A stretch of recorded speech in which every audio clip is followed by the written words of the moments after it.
This is your definitive intro guide to Pokken Tournament, and I'm H2, giving you the walkthrough. Pokken Tournament is Pokemon's first true fighting game. The game surprised the world at EVO 2016 by being the fourth most entered game out of the 9 games total, while it had only been released for console 4 months prior. Games of Pokken are comprised of up to 3 rounds between 2 characters. There are currently 16 characters in the game, and in classic fighting game style, the first character to deplete the other character's health bar wins a round. The first character to take 2 rounds wins the game. You have to win a round via last hit. You can't chip people out, and you can't win off of a support call. Moves in Pokken are performed via fairly simple inputs of a single direction in either the light attack, heavy attack, or Pokemon attack button. Some moves allow for auto combos, but there's still plenty of room for custom comboing. There's several ways to set your opponent up for combos, whether it's a launcher into a nasty string, a stun into a command grab, or a knockback to a hydro pump to the face. There's a bit of room for creativity there, especially with wall splats. One of the most prominent aspects of the game is its RPS system. There's attacks, grabs, and counters. You can think of counters as rock, grabs as paper, and attacks as scissors. Counter beats attack, grab beats counter, and attack beats grab. Landing one of these attack types against the type it beats yields a critical hit for bonus damage. Mixing up the RPS system is blocking. Blocking in Pokken is a button press, so cross-ups, while effective against moves, is not a thing against blocking. In the game of block, paper, scissors, block beats attack and counter while losing to grab.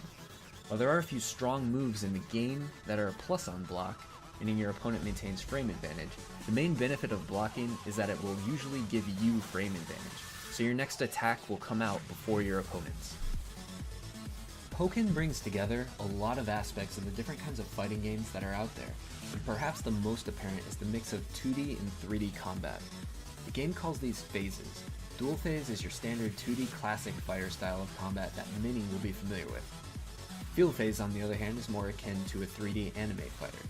When a phase shifts, your character moveset alters slightly to better fit the current combat phase you're in. To shift phases, you just need to land enough strong hits.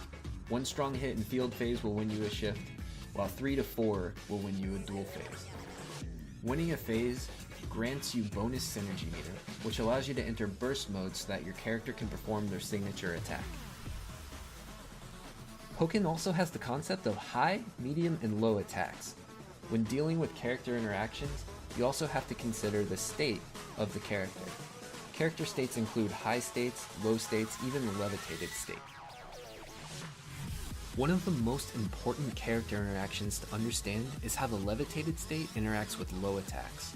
Now there's multiple ways to enter a levitated state, but the easiest way is to just jump. While in the levitated state, you're completely immune to low attacks. Not just because you're high in the air while jumping, but because you're actually immune. All low attacks will always miss. Grab attacks behave a lot like low attacks, meaning if you're jumping, even if it looks like you should be grabbed, you won't be. The other important height interaction to note is how high attacks work. High attacks will always miss characters in the low state or the anti-air state. Additionally, while in the anti-air state, characters are immune to aerial attacks. Most characters can enter the low state by pressing down to enter their low stance. However, some of the larger body characters like Garchomp can actually not enter a low state with their low stance, and they'll still be hit by high attacks. You may have noticed that counters shrug off attack hits. This is because of armor. Armor makes you immune to hit stun while armor is active. There's 2 kinds of armor in the game: counter armor and attack armor. Attack armor is on very few moves in the game, but counter armor is on every single counter attack. Both armors shrug off attacks and counters. Attack armor additionally shrugs off grab attacks, and of course grab attacks beat counter armor. That said, it's very possible to pierce armor. Fully charging counters grants them the ability to pierce. Additionally, many fully charged attacks also have piercing properties. Finally, there are just some strong attacks that can also pierce. During a round, you have a support meter charging so that you can call for an assist. A support set is picked up before a match starts from one of 15 sets. Calling a support helps you attack or defend yourself. Some supports grant meter, apply buffs, apply debuffs, perform area denial, and the like. Also throughout a round, you build Synergy Meter. When your meter is max, you can enter Burst Mode. While in Burst Mode, you deal slightly more damage and take slightly less damage.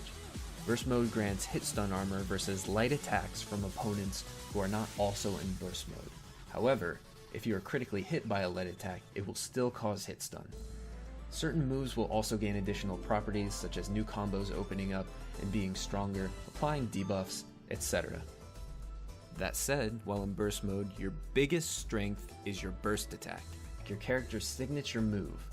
You get one of these per Burst Mode and can activate it whenever you want. There's a brief vulnerability window on startup to interrupt these, but they otherwise be every single option that can be thrown out and can only be blocked. There's even a couple of grab burst attacks that beat block as well. And that wraps up the Pokken101 walkthrough. Guys, if you like this content, please like, follow, subscribe. Social media is in the comments below, and I will catch you next time.